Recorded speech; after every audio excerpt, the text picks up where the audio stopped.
લોકસભા ચૂંટણી કાર્યક્રમની આજે બપોરે જાહેરાત। મુખ્ય ચૂંટણી કમિશનર બપોરે 3 વાગે દિલ્હીના વિજ્ઞાન ભવનમાં પ્રેસ કોન્ફરન્સ કરશે।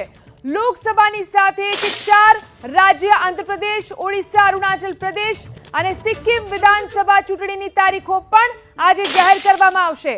એટલું જ નહીં, ગુજરાત વિધાનસભાની ખાલી પડેલી 6 બેઠકની પેટા ચૂંટણીની તારીખો પણ જાહેર થશે। સૂત્રોના દાવા પ્રમાણે લોકસભાની ચૂંટણીમાં 6 થી 7 તબક્કાની અંદર મતદાન થઈ શકે છે। ઉત્તર પ્રદેશ અને બિહારમાં 6 થી 7 તબક્કામાં મતદાન યોજાઈ શકે, જ્યારે પૂર્વોત્તર ભારતની અંદર 1 તબક્કામાં, તો રાજસ્થાનમાં 2 થી 3 તબક્કામાં, દિલ્હી, પંજાબ અને હરિયાણામાં પણ 1 તબક્કામાં મતદાન યોજાઈ શકે।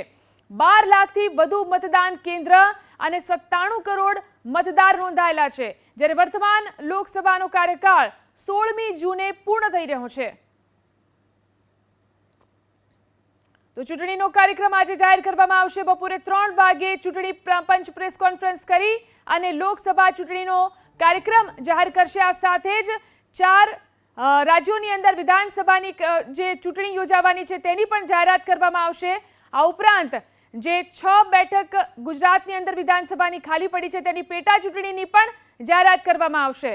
તો લોકસભાની ચૂંટણી જે છે તે 6 થી 7 તબક્કાની અંદર મતદાન થઈ શકે છે, જેમાં ઉત્તર પ્રદેશ અને બિહારની અંદર 6 થી 7 તબક્કાની અંદર મતદાન યોજાઈ શકે। તો પૂર્વોત્તર ભારતની જો વાત કરીએ, અહીં 1 તબક્કામાં, રાજસ્થાનની અંદર 2 થી 3 તબક્કામાં, તો દિલ્હી, પંજાબ અને હરિયાણામાં પણ 1 તબક્કાની અંદર મતદાન યોજાઈ શકે।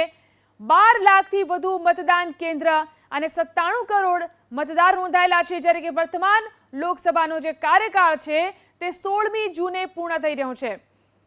એટલે કે એપ્રિલની અંદર 15મી એપ્રિલ પછી ગમે ત્યારે ચૂંટણી જે છે તેમાં મતદાનનો કાર્યક્રમ જાહેર થઈ શકે છે। આજે બપોરે 3 વાગે ચૂંટણી પંચ પ્રેસ કોન્ફરન્સ કરી અને વિગતવાર કાર્યક્રમની જાહેરાત કરશે।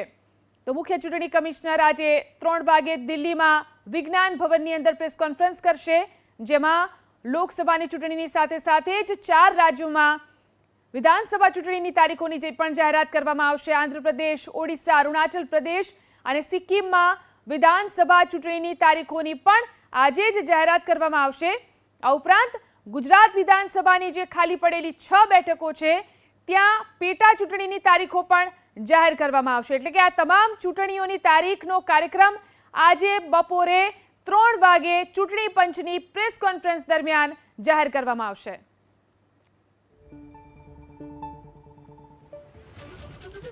તો લોકસભાની સાથે સાથે ગુજરાત વિધાનસભાની ખાલી 6 બેઠકો પર પેટા ચૂંટણીની આજે જાહેરાત થશે। ગુજરાતમાં કોંગ્રેસના 4, આપના 1 અને 1 અપક્ષ ધારાસભ્યએ રાજીનામું આપી દીધું છે અને આ નેતાઓ ભાજપમાં જોડાઈ ગયા છે। 6 ધારાસભ્યોએ રાજીનામું આપી દેતા તેમની બેઠકો ખાલી પડી છે, ત્યારે લોકસભા ચૂંટણીની સાથે સાથે આ 6 બેઠકો ઉપર પેટા ચૂંટણી પણ યોજાશે। આ 6 વિધાનસભા બેઠકની અંદર ખંભાત, વિજાપુર, વિસાવદર, વાઘોડિયા, પોરબંદર અને માણાવદરનો સમાવેશ થાય છે।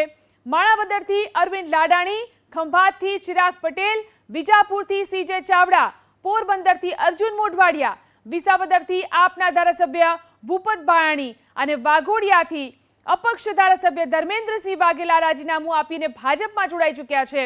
આ ખાલી પડેલી બેઠકો ઉપર ભાજપ કોંગ્રેસે ઉમેદવારોની પસંદગીની કવાયત પણ તેજ કરી છે।